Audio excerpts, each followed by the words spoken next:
I'm excited to be here today.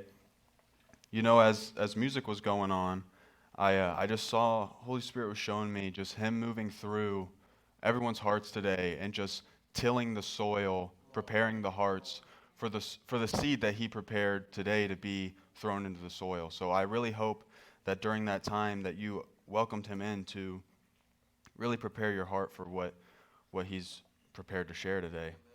And I just want to encourage anyone who maybe you have some trouble with belief. Um, you see things, but it's hard for you to really just go ahead and jump in and believe. Maybe it's in Yahweh Himself, or it's in what He can do, or it's what about Him is true, right? But what I want to encourage you to do is look to the people around you today and really pull from their belief, because people have a reason that they believe so hard. So if you look at them and draw from that, I promise you it'll encourage your belief as well. So this last week, I've really just been, well, I also just want to honor and thank you for giving me an opportunity to be able to come up here and share, because this last week, I've really been hearing a lot. I've been reflecting on the forge, right, and just the fire of Yahweh. And I've really just been thinking about how does this apply? And I've been reflecting on what Steve shared with it being God's choice and our choice. God's choice is to put us through those things that He just mentioned. Excuse me. He just mentioned those things with the press, the fire, the hammer, and the press, and those steps. That's His choice. And our choice is whether or not we're willing to see it through, right? If we're going to stick with it. And then in that, I spoke a little bit about us being churches individually, ourselves as a temple, and how we are constantly building on the foundation of Christ, and we are building a church or a temple that its purpose is to honor the Father. And in that, we're going to welcome in this fire that He's able to burn away the things that don't honor Him anymore, right? That never did or don't anymore. And we're able to burn those places away. And it might be painful, it might be awkward or embarrassing, because I thought this thing was good, and now it's ash. But in that, right, He burns those things away, and there's going to be things that are standing, that survive the fire, right? And those are the places that we're able to then build on more. And then the fire comes through again, and hopefully there's a few more things that aren't going to burn away in that second fire, the third fire, the seventh fire, right? All these times in our life as we go through these fires that we welcome. And it's important to understand that if honor is our goal, His fire, His process, His forge is continual for our whole life, for our whole journey, our whole walk. It's a continual process because we're constantly building and growing, and in that we need to constantly make sure that those things that are growing with us are pure and holy. I want to read out of 1 Corinthians, and it's chapter 3, verses 10 through 16.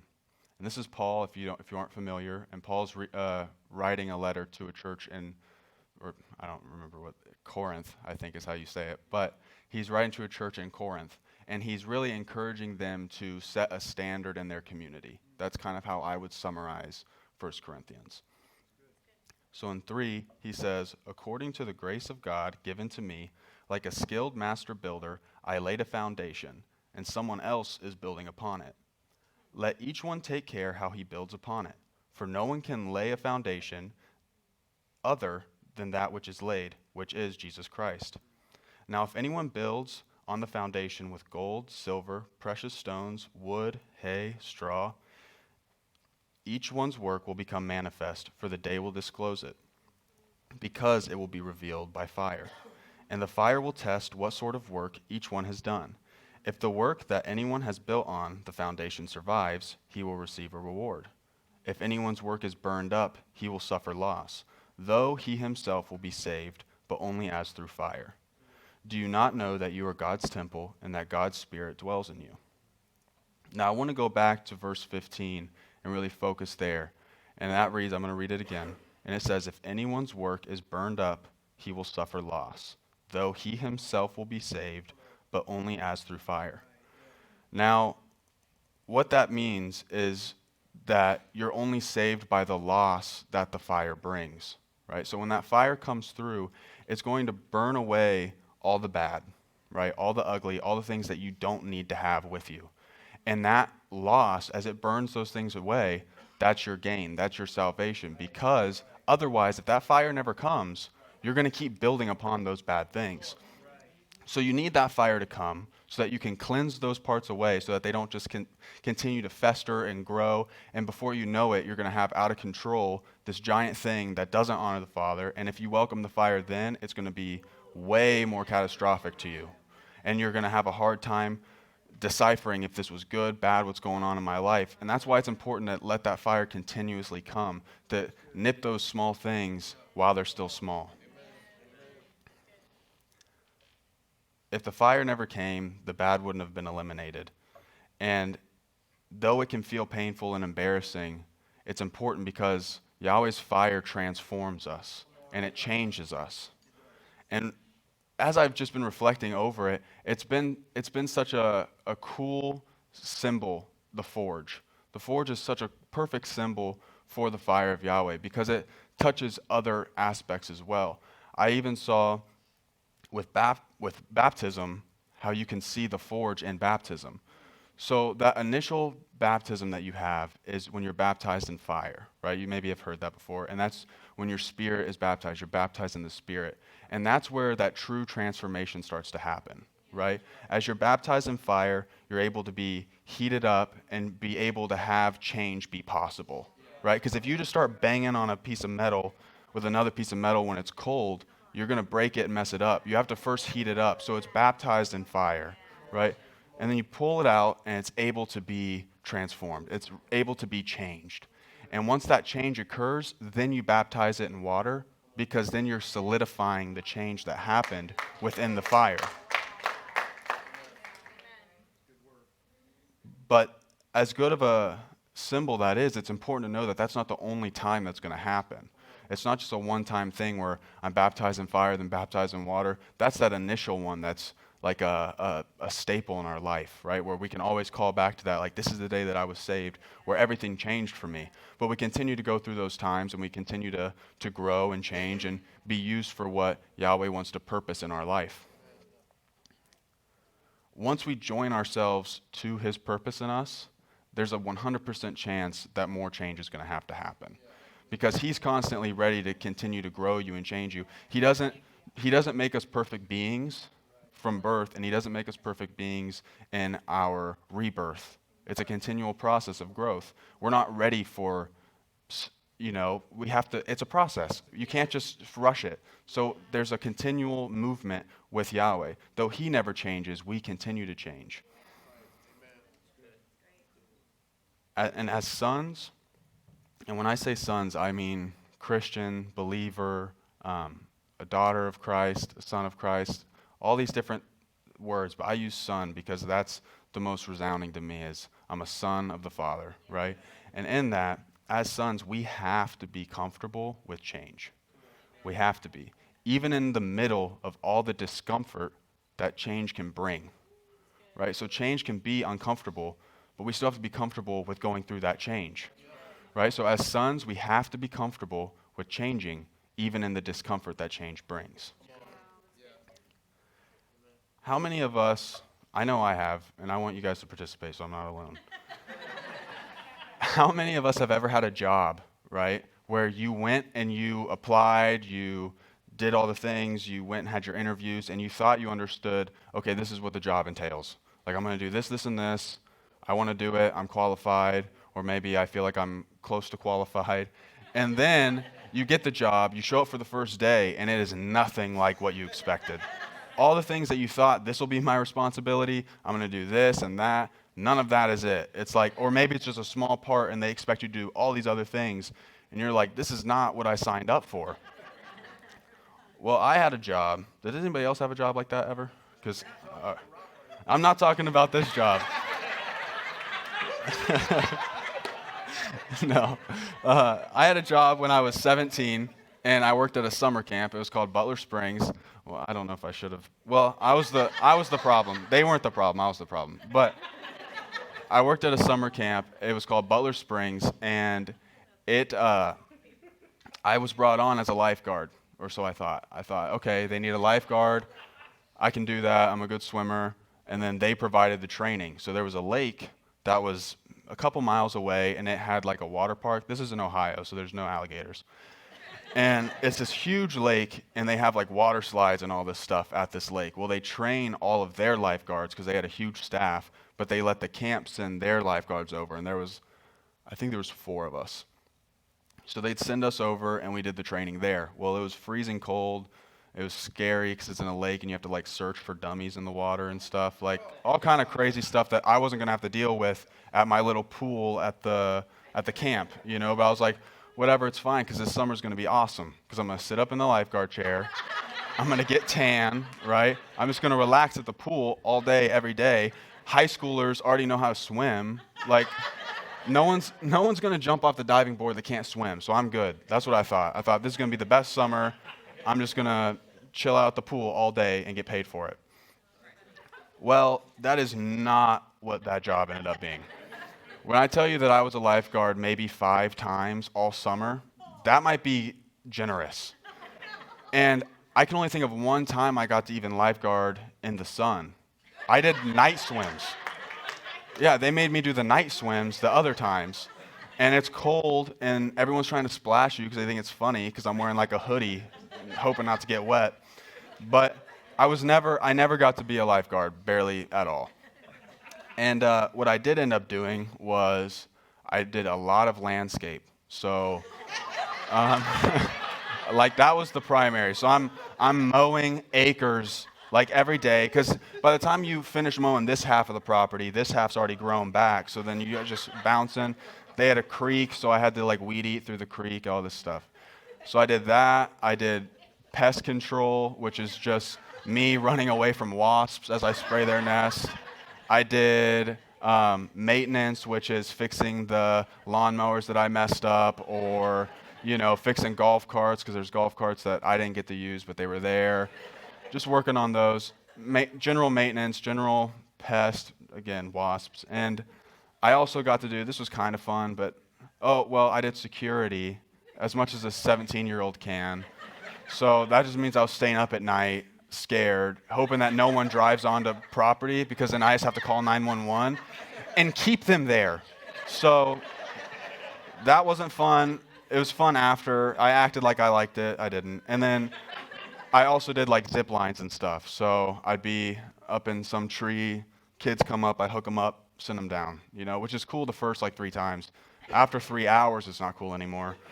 But anyway, and you can see I didn't enjoy that job. But because I wanted the lifeguard, because that's what I wanted to do with that job, that was my expectation going in, was I'm going to be a lifeguard. I'm going to sit at the pool. It's going to be easy. Even if it's not easy, I'd rather do that than some of this other stuff that I'm ending up doing. And I was trapped because I had to like live on the campsite. So it was a whole summer. So what ended up happening, because I wanted to be a lifeguard, not these other things, I hated my job, right? I hated my coworkers. That's just being honest. They didn't deserve that, but I had a terrible attitude towards them. Didn't want to make friends. I had one kind of friend, Brad. So if he ever sees this, you were my one kind of friend. But even that, he probably wouldn't even consider me a friend either. We just like had to do stuff together a lot. But I didn't like my coworkers. I couldn't wait for summer to be over, which isn't a great thing when you're in high school. Like, that should be the best time. I couldn't wait to go back to school because I was like, I can't stand this job. And I think the worst part of it, though, was that I really didn't retain anything that I learned when I was there. So all these things that I learned how to do, whether it was fixing stuff up, because there was four-wheelers and stuff I had to do all kind of maintenance work on that I didn't initially know how to do. And they showed me how to do it, but it was kind of like, as they showed me a step, I did it, and then it was gone, right?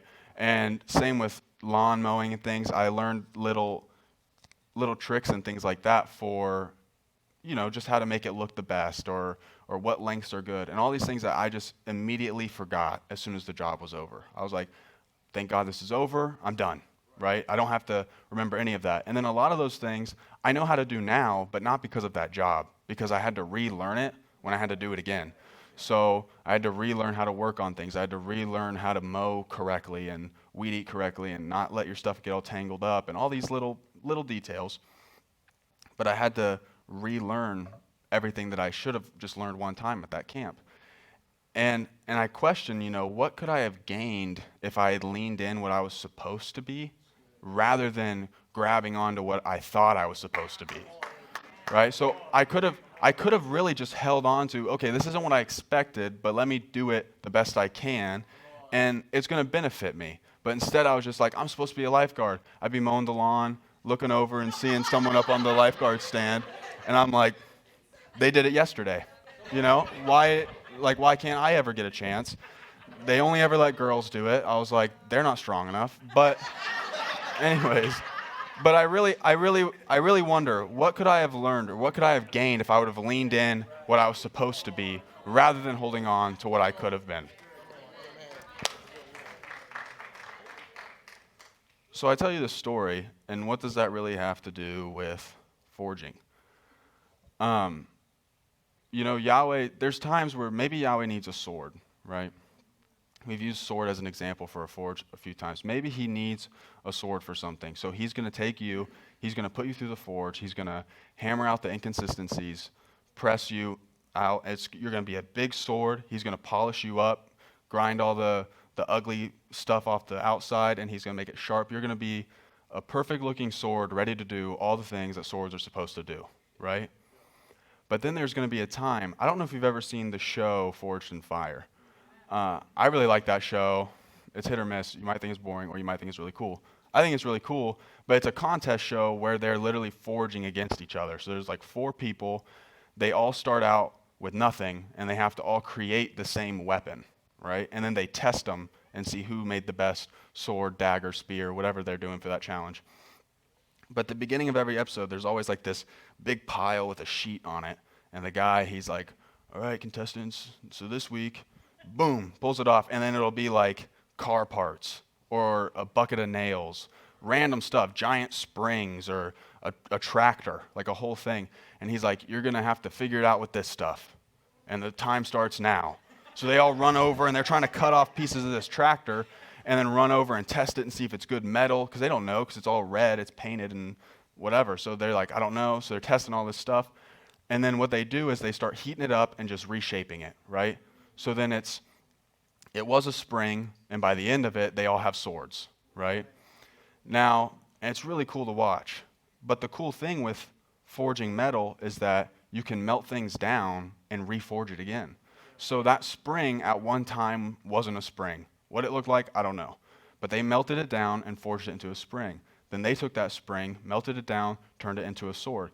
There's some challenges where they take a bunch of past episode weapons and they melt those down into the new stuff. So they're constantly just reusing this metal. Now, so let's go back to Yahweh making you a sword. You're beautiful, you're sharp, fully ready to chop stuff up or whatever. But then you were his sword, but now he needs something new, right? So maybe he needs some big handles for some huge heavy doors, right? To pull them open. Maybe he needs a chest plate. Maybe he needs a crown that's ready to hold jewels. Maybe he needs a candle holder to help light the way, right? There's all these things that he may need, but then when he calls on you and he's like, hey, I need you now because I need to open this door. And you go, I'm a sword. Or I need to hold these candles. I got all these candles. This is really dark. This is a dark path. I need someone to light the way, to help me light the way, right? So I need something to hold all these candles. And you're like, I can't because I'm a sword. Like, I'll cut the candle up. How can I hold it, right? And he's like, I'm not calling on you as a sword. I'm calling to melt you down and turn you into that thing, because a sword can't do what a door handle can do. Now, it might be able to open a door, but not nearly as easy as just pulling it open with the handle. A sword, I don't know how, a sword might be able to hold some candles, but it's going to be harder to do that than to just walk through dark, I think. So when Yahweh calls on you because he needs a handle or a candle holder or something like that, don't say, oh, I can't do it because I'm just a sword, right? Don't lock yourself in this box like, sorry, swords don't do that. You're going to have to call on that guy over there because he can probably do it better than me.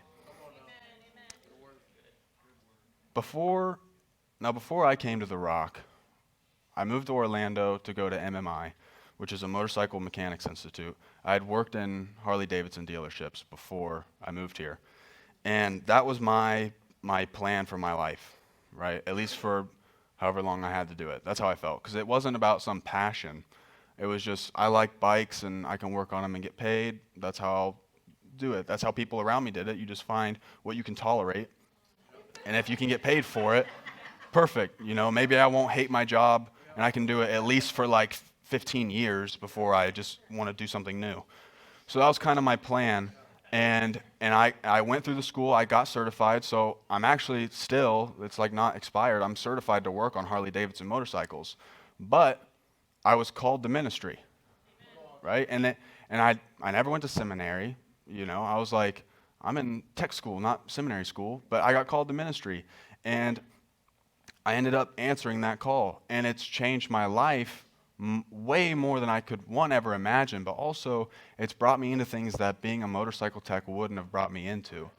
Uh, I've and I'll just give you a couple examples. Through ministry, I've been able to become a teacher at the school. Never would I've ever thought that I'd been a teacher growing up.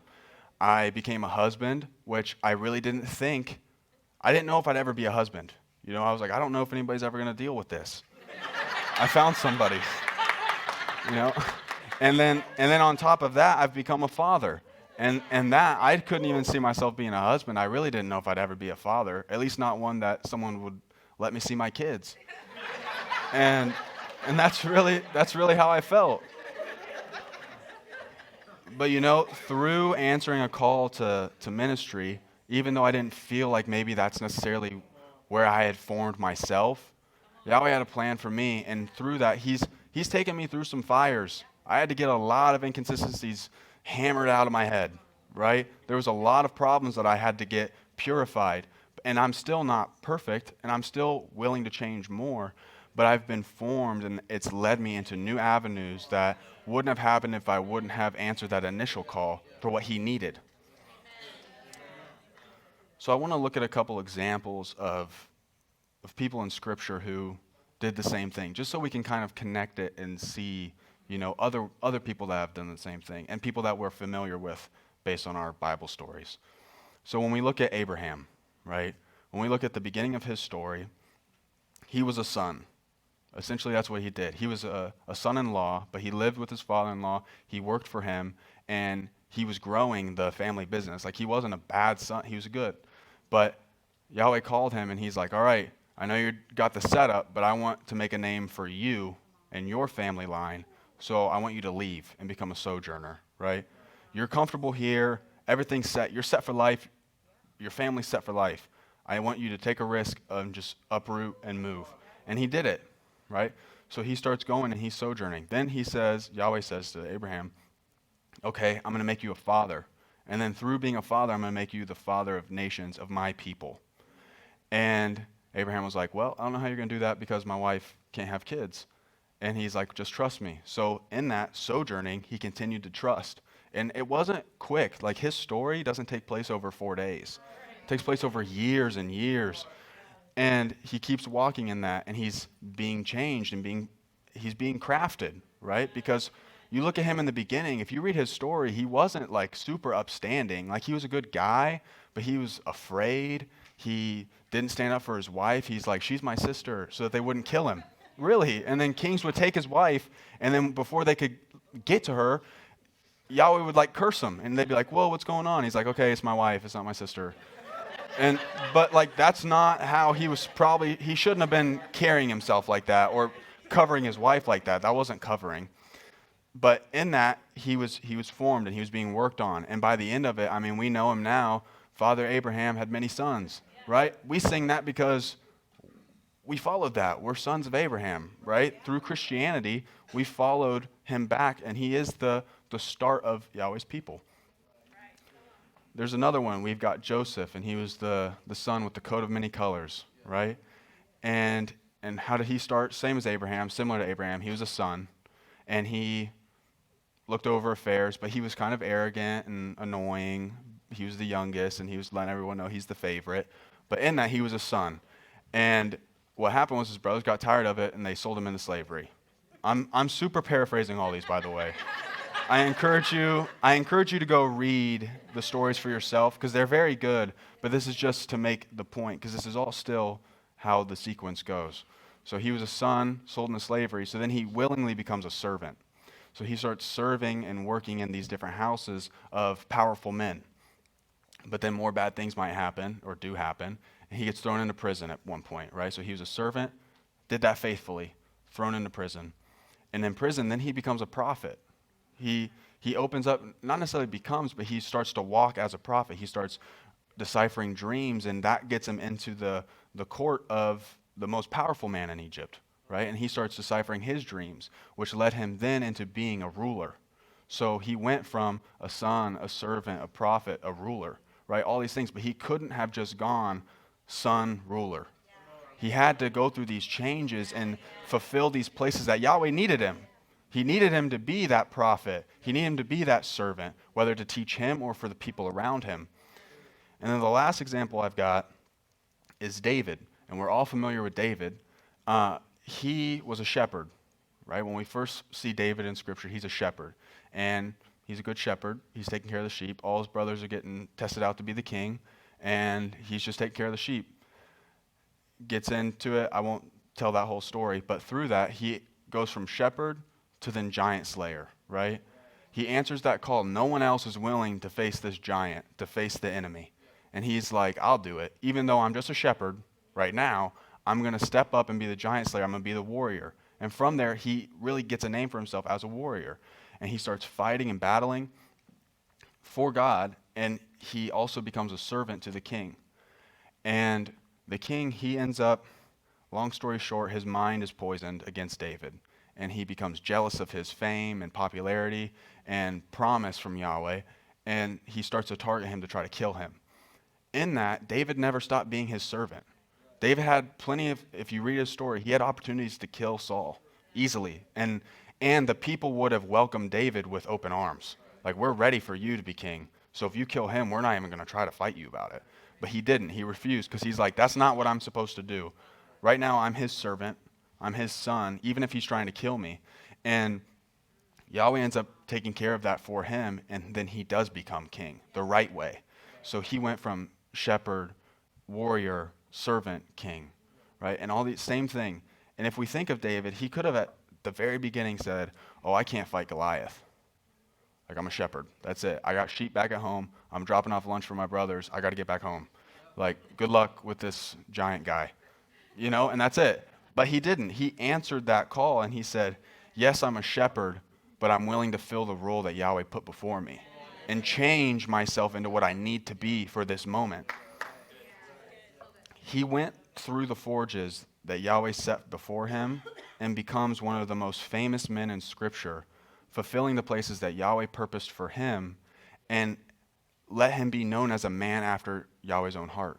He became the man after God's heart because he was willing to walk those forges and fires out. And if you read his writings, he talks about his fires. He's like, I'm going through it, but I'm sticking to it, right? I'm not going to just give up, but this is not good. This situation is terrible, but I'm still going to walk myself through it because I know what you purposed for me. I know what you called me to. So I'm going to continue to walk it out, and by the end of it, I'm going to be a king for your name's sake. So what's my point? My point is, allow Yahweh's transforming fire into your life. That's the simplest way to put it. Because if you wrap your identity up in being a sword, and you put yourself in that box, you're never going to get to fulfill those places that he has planned and purposed for your life. You have to be willing to be transformed and to walk it out because, being a sword is cool. But it's not cool when he needs a door opened. It's not cool anymore. And, and to lock myself up in it, it's like, oh, I can't do that because I only can do this thing. No, you couldn't do that thing before. So why can't he change you again? And that's what I really want everyone to understand is that if you are willing to let the Father forge you into what he's calling you to, that's when you're going to be able to reach all the awesome big things that he has planned for you and for your life. So I want to encourage you to do something. I thought about doing it in this moment, but I don't think that's right. So I'm going to tell you, I'm going to do it in front of you. And then I want you to do it when you mean it. So Yahweh, I welcome you into my life. I welcome your fire into my heart. I want you to burn away all the things that don't honor you. I don't care how bad it hurts. I don't care how much it is. Just burn it away. And if there's something else that I need to be put into, I want you to go ahead and melt me down and forge me right into that thing that you're calling me to be.